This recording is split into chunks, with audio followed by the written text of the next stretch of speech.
Nongere mbahe ikaze bakunzi bacu mwe mudahwema gukurikira amakuru ndetse n'ibiganiro tugenda dutambutsa umunsi ku munsi. Uyu munsi ni ayahe makuru twabateguriye? Nduhungirehe yasobanuye impamvu imyitwarire ya CEEAC idakwiriye, naho muri Walikale FARDC yigambye kwirukana M23 mu gace ka Nkobe. AFC mu 23 nanone kandi yateguje ko igiye gusimbura FARDC. Neymar Junior yanduye COVID-19. Naho muri Colombia umukandida ku mwanya wa perezida yarashwe mu mutwe. Naho muri Los Angeles ingabo zoherejwe guhangana n'abigaragambya. Ngayo rero amakuru twabateguriye ya none tariki ya 9 z'ukwezi kwa gatandatu umwaka w'ibihumbi 2025. Mbere uko rero tuyarambura mubanze murebe munsi y'aya makuru murabona ijambo subscribe cyangwa sabone, mukandeho n'akazogera kazana kuri mugasige nako mugakandeho. Icyo gihe muzamushimangiye yuko mugiye kujya mu abambere mu kubona amakuru ndetse n'ibiganiro tugenda dutamutsa. Mu nkundire rero amakuru yacu tuyahere kuri iyi nkuru, aho Nduhungirehe yasobanuye impamvu imyitwarire ya CEEAC idakwiriye. Minisitiri w'ububanyi n'amahanga Olivier Nduhungirehe yavuze ko u Rwanda rutazigera rwemerera kwikorera umutwaro w'ibibazo bya Repubulika Iharanira Demokarasi ya Kongo mu gihe leta y'icyo gihugu idaha agaciro inzira zashyizweho zo kubikemura. Yabitangaje nyuma y'uko u Rwanda rufashe umwanzuro wo kuva muri CEEAC kubera uburyo ibihugu biwugize biwukoresha nabi bishaka kurukumira. Uyu mwanzuro kandi wafashwe nyuma y'inama yabereye i Malabo kuri uyu wa gatandatu, aho byari biteganyijwe ko ari rwo ruhabwa kuyobora uyu muryango, ariko RDC ikabyitambika. U Rwanda rwagaragaje impungenge z'uko RDC ifatanyije na bimwe mu bihugu bigize CEEAC yakoresheje nabi uwo muryango ku nyungu zayo bwite. Impamvu nuko uburenganzira bw'u Rwanda bwo kuyobora uyu muryango ku buryo buhererekanwa bwirengagijwe ku bushake hagendewe ku byifuzo bya RDC. Minisitiri Nduhungirehe yavuze ko iyo myitwarire ibabaje cyane, ko mu minsi ishize habayeho ibiganiro bitandukanye bigamije guhosha umwuka mubi uri hagati ya RDC n'u Rwanda bigizwemo uruhare n'ibindi bihugu. Yibukije kandi ibiganiro byahuje Perezida Paul Kagame ndetse na Felix Tshisekedi ku wa 18 Werurwe 2025 bikabera i Doha muri Qatar, ndetse bigatanga icyizere agaruka no ku biganiro bikomeje hagati y'impande zombi bigizwemo uruhare na Leta Zunze Ubumwe za Amerika. Ati ariko RDC ikomeje kuzenguruka mu miryango itandukanye, yaba iyo mu karere n'iyo ku rwego mpuzamahanga, igereka ibibazo byayo ku Rwanda ndetse ikarusabira ibihano. Minisitiri Nduhungirehe kandi yasobanuye uburyo u Rwanda rukomeje kugirira uruhare mu gushaka icyazana amahoro mu karere binyuze mu masezerano y'umuryango wa Afurika yunze ubumwe ya SADC, ndetse akiyongeraho n'ibiganiro bya Washington ndetse na Doha. Icyakora yerekanye ko u Rwanda rutazemerera ko RDC ikoresha imiryango y'ubukungu nka CEEAC mu nyungu zayo, na cyane ko ibyo bihabanye n'amahame ndetse n'intumbero uyu muryango ugamije. Ati CEEAC ntabwo ikwiriye kwivanga mu bibazo byo mu burasirazuba bwa RDC mu gihe biri gukemurwa n'indi miryango ibiri ariyo CEEAC SADC ku buhuza bwa Perezida wa Togo washyizweho n'umuryango wa Afurika yunze ubumwe. Ibyo byabaye mu gihe muri Gashyantare nanone 2023 u Rwanda rwahejwe mu nama ya 22 y'uyu muryango yabereye i Kinshasa biturutse ku mabwiriza ya Perezida Tshisekedi wayoboye uyu muryango. Icyo gihe u Rwanda rwahise rwandikira ibaruwa umuyobozi w'umuryango wa Afurika yunze ubumwe rwamagana ukwirengagizwa mu buryo bunyuranyije n'amategeko kwakozwe muri iyo nama. Icyakora nihagira igikorwa. CEEAC igizwe n'ibihugu birimo Angola, Congo, Cameroon, Gabon, Chad, Guinea Equatoriale, Centrafrica, Burundi ndetse n'u Rwanda. Muhundire rero amakuru yacu kandi tuyakomereze muri Repubulika Iharanira Demokarasi ya Kongo, aho kuri ubu ngubu inkuru nayo irimo iragenda igarukwaho n'abantu benshi cyane bagiye batandukanye, ari uko muri Walikale FARDC yigambye kwiruka M23 ku gasozi ka Nkobe. Agasozi ka Nkobe bivugwa ko ari ingenzi gaherereye muri Gurupoma ya Kisimba teritwari ya Walikale muri Kivu y'Amajyaruguru kaje kwigarurirwa na FARDC na Wazalendo kuwa gatanu tariki ya 6 Kamena ngo nyuma y'imirwano ikaze y'inyeshyamba za AFC mu 23. Amakuru kandi aturuka muri ako gace avuga ko FARDC na Wazalendo kuri ubu barimo baragenzura imisozi ireba imidugudu ya Karinga Kisone nayo ikaba igenzurwa n'igisirikare nk'uko iyi nkuru dukesha Actualité ibivuga. Amakuru kandi agera kuri urubuga yongeraho ko inyeshyamba za AFC mu 23 zasubiye inyuma zerekeza Ikobo aho kuwa gatanu zakajije ibirindiro byayo i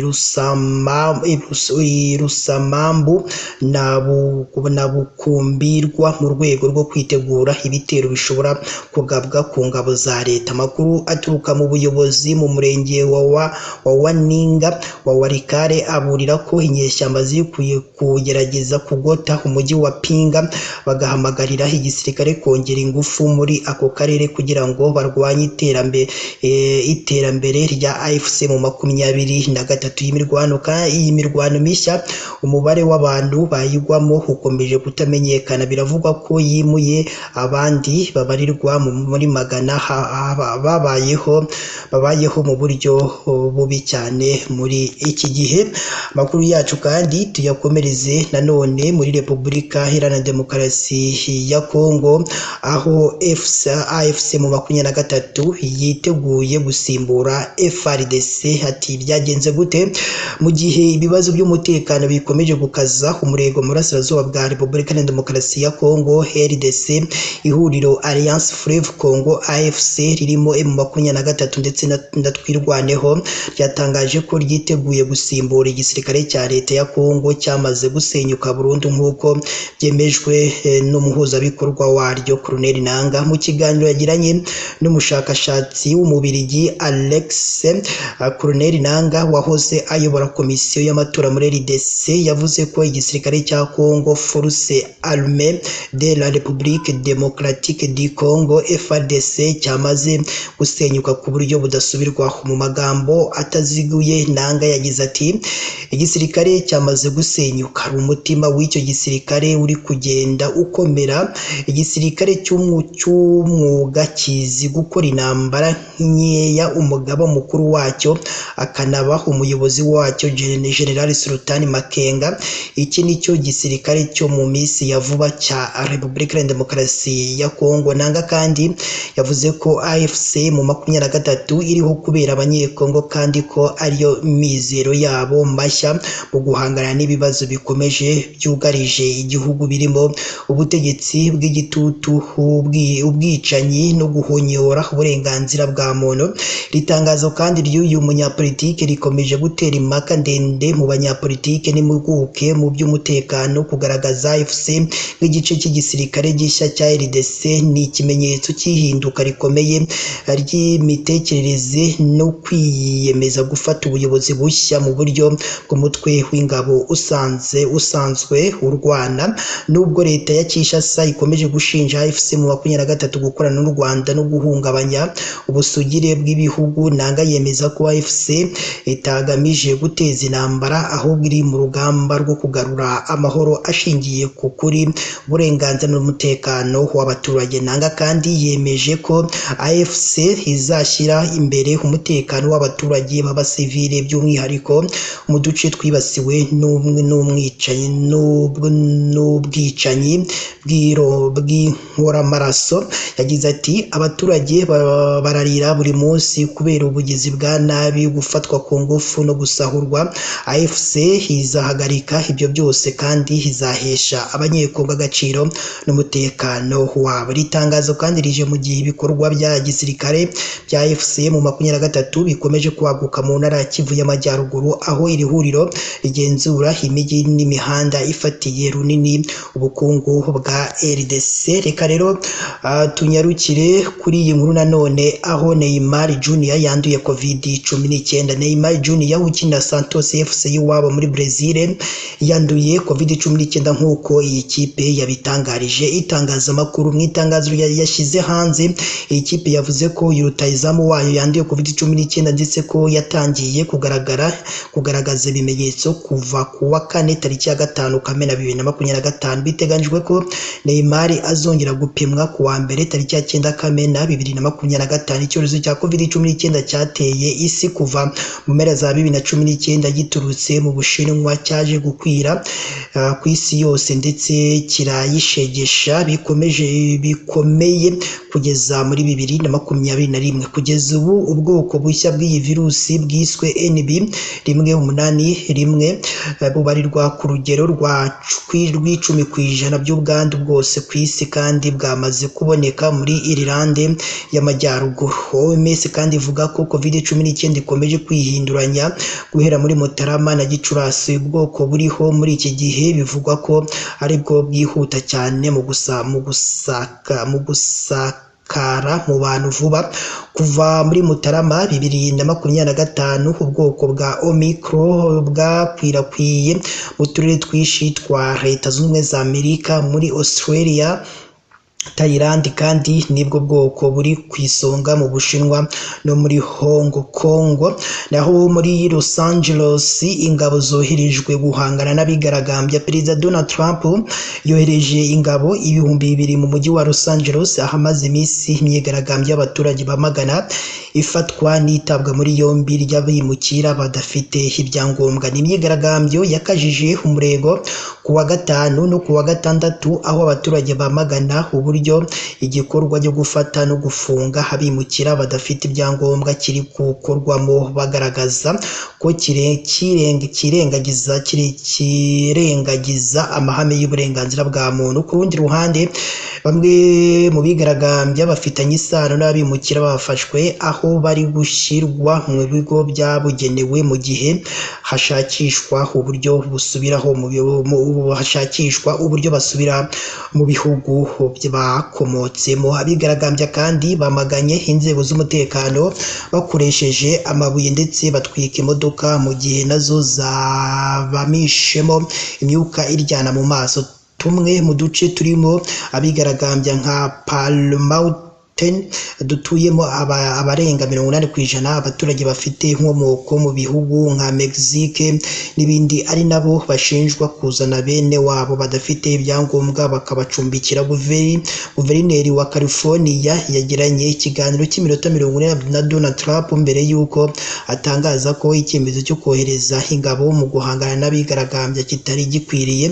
Kugeza ubu abagera ku 118 bamaze gutabwa muri yombi. Mu guverinoma ya Trump yihaye intego yo kujya ita muri yombi abimukira batagira ibyangombwa bagera ku 300 ku munsi umwe. Naho muri Colombia umukandida ku mwanya wa perezida yarashwe mu mutwe. Umukandida ku mwanya wa perezida wa Repubulika muri Colombia, Miguel Uribe, yarashwe inshuro 3 ubwo yari mu bikorwa byo kwiyamamaza mu murwa mukuru w'icyo gihugu Bogota. Muri izo nshuro 3 amasasu 2 yamufashe mu mutwe, irindi rimufata mu ivi, ibituma ajyanwa kwa muganga. Igitaraganya umugore we Maria Claudia Tarazona yasabye abantu kumusengera kuko ari kurwana n'ubuzima. Amatora y'umukuru w'igihugu ategerejwe mu mwaka utaha, aho byitezwe ko uyu mugabo w'imyaka 39 ari umwe mu bafite amahirwe ahanini kubera uburyo ashyigikiwe n'urubyiruko. Ishyaka rye Centro Democratic Party ryanenze iki gikorwa rivuga ko kibangamira demokarasi muri icyo gihugu, mu gihe perezida Gustavo Petro yasezeranyije gukora iperereza ryimbitse abari inyuma y'uyu mugambi bose bakabiryozwa. Umwana w'imyaka 15 niwe umaze gutabwa muri yombi aho akekwaho kurasa Miguel Uribe. Ngayo rero amakuru yacu mu nkundire tuyasoreze ahangaha, maze natwe tubisabire kuduha igitekerezo munsi y'amakuru uko mwumvise aya makuru, icyo twahinduramo, icyo twakongeramo ndetse n'ikindi kintu cyose mwatugira inama twazakora kugira ngo nyine namwe kijye kibafasha kandi natwe kidufashe. Mukomeze mugire ibihe byiza kandi Imana yo mu ijuru ikomeze ibane namwe, mugire intangiriro cy'icyumweru cyiza.